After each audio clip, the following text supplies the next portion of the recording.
नमस्कार प्यारे बच्चों, मैं अश्विनी कुमार आप सभी का अपने YouTube चैनल पर हार्दिक स्वागत एवं अभिनंदन करता हूं। पर विद्यार्थियों, आज हम कक्षा 12वीं बितान भाग 2 के जूझ पाठ, जिसके लेखक आनंद यादव हैं, उसके महत्वपूर्ण प्रश्नों तथा संभावित बहुविकल्पी प्रश्नों को देखेंगे।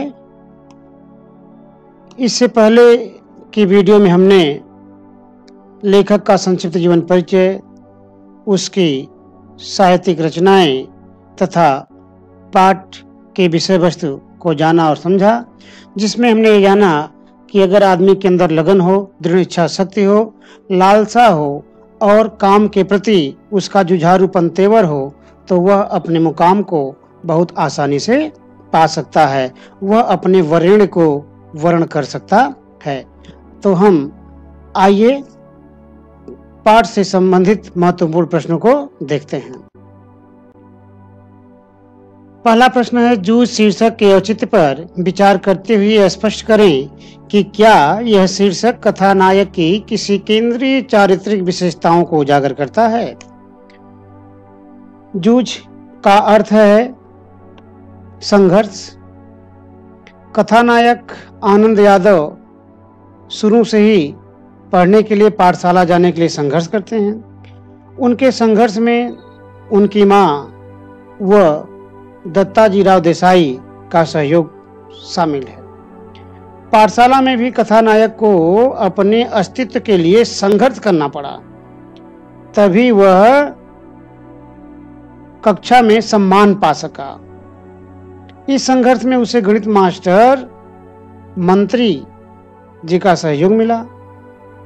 उसने कवि बनने के लिए संघर्ष किया। अभाव में पत्थर की शिला पर या भैंस की पीठ पर कविताएं लिखी। इस संघर्ष में उसका सहयोग उसके मराठी शिक्षक नवा सौंदेलकर ने दिया। कहने का तात्पर्य यह है कि संपूर्ण कथा में नायक ने संघर्ष किया है। नायक के दादा को छोड़कर अन्य सभी पात्र उसके संघर्ष में सहयोग करते हैं। अतः यह कहना उचित है कि जूझ शीर्षक एकदम सही है। प्रश्न संख्या 2, स्वयं कविता रच लेने का विश्वास लेखक के मन में कैसे पैदा हुआ। तो इसका उत्तर है, लेखक को जो मराठी पढ़ाते थे उनका नाम था नवा सौंदेलकर। वे स्वयं कविताएं लिखते थे और कक्षा में पढ़ाते पढ़ाते वे अपनी भी कविताएं सुनाते थे। लेखक इस अध्यापक को देखकर बहुत प्रभावित हुआ। जब उसने देखा कि उसके अध्यापक ने अपने घर की मालती बेल पर कविता लिखी है, तब उसे आभास हुआ कि कभी भी हमारे समान ही हाड़ मांस का क्रोध लोभ से युक्त मनुष्य होता है और कविता लिखने के प्रति उसके अंदर आत्मविश्वास जगने लगा। प्रश्न संख्या 3, श्री सौंदेलकर के अध्यापन की उन विशेषताओं को रेखांकित करें जिन्होंने कविताओं के प्रति लेखक के मन में रुचि जगाई। तो सबसे पहले क्या था कि उनका सस्वर पाठ, नवा सौंदेलकर जी का सस्वर पाठ, भाव के साथ अभिनय के साथ कविता का वाचन करना, लय गति आदि के साथ सुनाना, भाव साम्य की उसे संबंधित कविताएं सुनाना और अपने समय के साहित्यकारों के संस्मरण सुनाना तथा कभी कभी अपनी कविताओं को भी सुनाना। लेखक इन सब चीजों को देखकर मास्टर से काफी प्रभावित हुआ, जो लेखक के मन में कविता लिखने की रुचि जगाई। प्रश्न संख्या 4, कविता के प्रति लगाव से पहले और उसके बाद अकेलेपन के प्रति लेखक की धारणा में क्या बदलाव आया। यानी इसके दो पहलू हैं। एक, कविता लिखने के पहले लेखक कैसा महसूस करता था, दूसरा कविता लिखने के बाद। तो सबसे पहले कविता लिखने के पहले लेखक इन कविताओं के साथ कह रहा है कि जब वह पहले कविता नहीं लिखता था तो उसे काम में बोरियत महसूस होती थी। ढोर चराते हुए, पानी लगाते हुए, दूसरे काम करते हुए अकेलापन खटकता था। किसी के साथ बोलते हुए, गपशप करते हुए, हंसी मजाक करते हुए काम करना अच्छा लगता था। उसे लगता था कि हमेशा कोई न कोई साथ होना चाहिए। लेकिन जब वो कविता लिखने लगा तो उसे अकेलापन अच्छा लगने लगा, क्योंकि यहाँ पर वह ऊंची आवाज में अभिनय के साथ कविताएं गा सकता है, थुई थुई करके नाच सकता है, कविताओं को अपना मन माफिक आवाज दे सकता है। प्रश्न संख्या 5, आपके ख्याल से पढ़ाई लिखाई के संबंध में लेखक और दत्ताजीराव का रवैया सही था या लेखक के पिता का? तर्क सहित उत्तर दीजिए। तो रवैया सही किसका था? लेखक और दत्ताजी राव का। लेखक के पिता का रवैया उचित नहीं था। लेखक की यह सोच थी कि अगर वो पढ़ लिख लेगा तो उसे नौकरी लग जाएगी, उसके पास कुछ पैसे आने लगेंगे, बिठोवा आड़ा की तरह कुछ काम धंधा कर लेगा। और उसका सोचना यहाँ तक एकदम सही था। वह यह भी सोचता था कि जन्म भर खेत में काम करते रहने पर हाथ कुछ लगने वाला नहीं है। वहीं दूसरी तरफ दत्ताजीराव चूंकि गांव के बड़े हैं, सम्मानित हैं, तो उन्होंने क्या किया? लेखक के पिता को डांटकर समझाकर उसको पाठशाला जाने के लिए भेजा। और लेखक के पिता का जो पढ़ने के प्रति रवैया है वो सही नहीं। उन्होंने क्या कहा? तेरे ऊपर पढ़ने का भूत सवार हुआ है, मुझे मालूम है बैरिस्टर नहीं होने वाला है। तो वो अनुचित है। वास्तव में वह स्वयं आराम करने के लिए तथा पुत्र को खेती में झोंकने के लिए उसे पढ़ाई से रोकता है। यानी पिता ये चाहता है कि अगर बेटा पढ़ने जाएगा तो घर का काम कौन करेगा, और इससे उसकी पढ़ाई, मुझसे उसके आराम में खलल पड़ेगा। प्रश्न संख्या 6, दत्ताजीराव से पिता पर दबाव डलवाने के लिए लेखक और उसकी मां को एक झूठ का सहारा लेना पड़ा। यदि झूठ का सहारा न लेना पड़ता तो आगे का घटनाक्रम क्या होता, अनुमान लगाएं। तो दत्ताजीराव से मां ने क्या झूठ बोला? चलते समय मां ने कहा कि लेखक और मां ने कि हम यहाँ पे आए थे, आप मत बताना। किसको? दादा को। और जब लेखक की मां घर जाती है तो अपने पति से कहती है कि तुम्हें दत्ताजी बुलाए हैं, मैं सब्जी देने गई थी। वो नहीं बताती, मैं शिकायत करने गई थी। और अगर वो सही सही बता देती तो हो सकता है उसका पिता क्रोधित होता। सही बात बताने पर लेखक का पिता नाराज होता। हो सकता है माँ बेटे की अच्छी तरह खबर लेता, क्योंकि माँ के मन में उसके प्रति पहले से धारणा है कि वह बरहेला सुअर की तरह गुर्राता है। और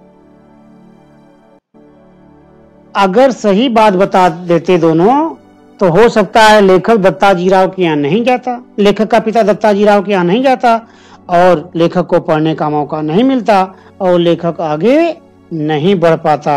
यानी मराठी का एक नामी साहित्यकार तब शायद मराठी भाषा को नहीं मिल पाता। आइए अब हम पाठ से संभावित बहुविकल्पी प्रश्न को देखेंगे। यहाँ पर हम बहुविकल्पी प्रश्न तो कह रहे हैं, लेकिन इसका विकल्प नहीं होगा, केवल एक शब्द में उत्तर होगा, क्योंकि इसके बहुविकल्पी प्रश्नों का इसे मिलता जुलता एक लिंक हमने इसके पहले वीडियो में वहाँ के डिस्क्रिप्शन बॉक्स में दे दिया है, आप वहाँ से देख सकते हैं। और यहाँ पर हम उसे शॉर्ट में समझाने की कोशिश करते हैं। पहला प्रश्न, लेखक की अपने पढ़ने की बात किससे कहने की हिम्मत नहीं होती थी। यानी लेखक अपने पढ़ने की बात किससे कहने में डरता था? तो किससे डरता था? पिता से। वो पिता दादा से कहने में डरता था। अगला प्रश्न, लेखक के पिता गुड़ पकाने के लिए कोल्हू जल्दी चलवाते थे, इसके पीछे उनका क्या मानना था? तो इसके पीछे उनका मानना था कि बाजार में पहले आने से अच्छी कीमत मिलेगी। अगला प्रश्न, पढ़ने लिखने की बात पर बरहेला सुअर की तरह गुर्राता है, किससे किसने कहा? तो किससे किसने कहा? लेखक से कहा। किसने कहा? लेखक की मां ने कहा। पढ़ने लिखने की बात पर वह बरहेला सुअर की तरह गुर्राता। इसमें किसके विषय में बात की गई है? तो किसके विषय में बात की गई है? लेखक के दादा यानी लेखक के पिता के बारे में। लेखक की मां लेखक को किस क्लास तक पढ़ाना चाहती थी? तो लेखक कहता है कि मेरी मां मुझे 7वीं क्लास तक, किस क्लास तक? 7वीं क्लास तक पढ़ाना चाहती थी। दत्ताजीराव देसाई के यहाँ लेखक और उसकी मां कब गए? तो कब गए? लेखक कहता कि हम लोग रात में गए। कब? रात में। जीवने का अर्थ क्या है? जीवने का अर्थ है भोजन ग्रहण करना, खाना। इसके पास जरा ज्यादा बच्चे हो गए इसलिए तुम्हारे साथ कुत्तों जैसा बर्ताव करता। किसका कथन है? तो किसका कथन है? दत्ताजीराव देसाई का। किसका है? दत्ताजीराव देसाई। कुरकुर करना मुहावरे का अर्थ है। तो कुरकुर करने मुहावरे का अर्थ है कुछ न कुछ बकते रहना, बोलते रहना, बड़बड़ाते रहना। लेखक अब की बार जब पाठशाला गया तो किस कक्षा में बैठा? अब की बार जब वो पाठशाला गया तो 5वीं में बैठा। किसमें बैठा? 5वीं में। लेखक के विषय में विद्यालय के हाजिर रजिस्टर में क्या लिखा था? यानी उसके नाम के आगे विद्यालय की हाजिर रजिस्टर में क्या लिखा था? तो क्या लिखा था? 5वीं नापास, क्योंकि वो 5वीं की एग्जाम नहीं दिया था। रत्नप्पा जकाते के कक्षाध्यापक का क्या नाम था? रत्नप्पा जकाते या लेखक जो भी मतलब प्रश्न बन सकता है। तो रत्नप्पा जकाते के कक्षाध्यापक का नाम क्या था? मंत्री। मंत्री नामक मास्टर उसके क्या थे? कक्षाध्यापक थे।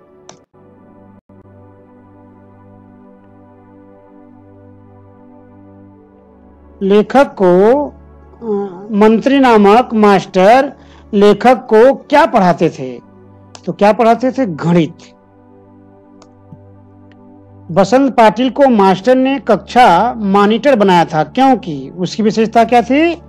वह पढ़ने में अच्छा और शांत स्वभाव का था। रत्नप्पा को कक्षा में सबसे अधिक किस विद्यार्थी ने प्रभावित किया? तो किसने किया? बसंत पाटिल ने। रत्नप्पा के कक्षाध्यापक उसको किस नाम से बुलाते थे? आनंदा नाम से। किस नाम से? आनंदा। लेखक के अनुसार उसे सबसे पहले आनंदा का अगर किसने बुलाया? तो लेखक ने क्या कहा? मंत्री नामक मां। लेखक कहा कि मेरे जो कक्षाध्यापक थे मुझे आनंदा कह के बुलाते थे जिससे मुझे अपनापन लगता था। कभी कभी मां आनंदा कहते थे। तो सबसे पहले किसने कह के बुलाया? मंत्री नामक मास्टर ने। शिक्षकों के अपनापन व्यवहार एवं बसंत से दोस्ती के कारण अब विद्यालय के प्रति लेखक के मन में क्या धारणा बदली? पाठशाला में विश्वास उसका बढ़ने लगा। लेखक का पाठशाला में विश्वास बढ़ने लगा। रत्नप्पा के मराठी शिक्षक का क्या नाम था? तो क्या नाम था? नवा सौंदेलकर। नवा सौंदेलकर के अध्यापन की विशेषताएं क्या थीं? तो छंद की लय, गति, ताल के साथ पाठ करना, भाव स्वामी की कविताएं तथा साहित्यकारों के संस्मरण सुनाना। आज के लिए बच्चों बस इतना ही। उम्मीद है कि यह पाठ के जो संभावित बहुविकल्पी प्रश्न हैं और जो प्रश्न अभ्यास हैं ये आपको आसानी समझ में आ गए होंगे और आने वाली बोर्ड की परीक्षा में आप इससे जरूर लाभ उठाएंगे। आगे और इस तरह की वीडियो देखने के लिए इस चैनल को लाइक, शेयर और सब्सक्राइब करना न भूलें। बहुत बहुत धन्यवाद। नमस्कार। मिलते हैं फिर अगली वीडियो में।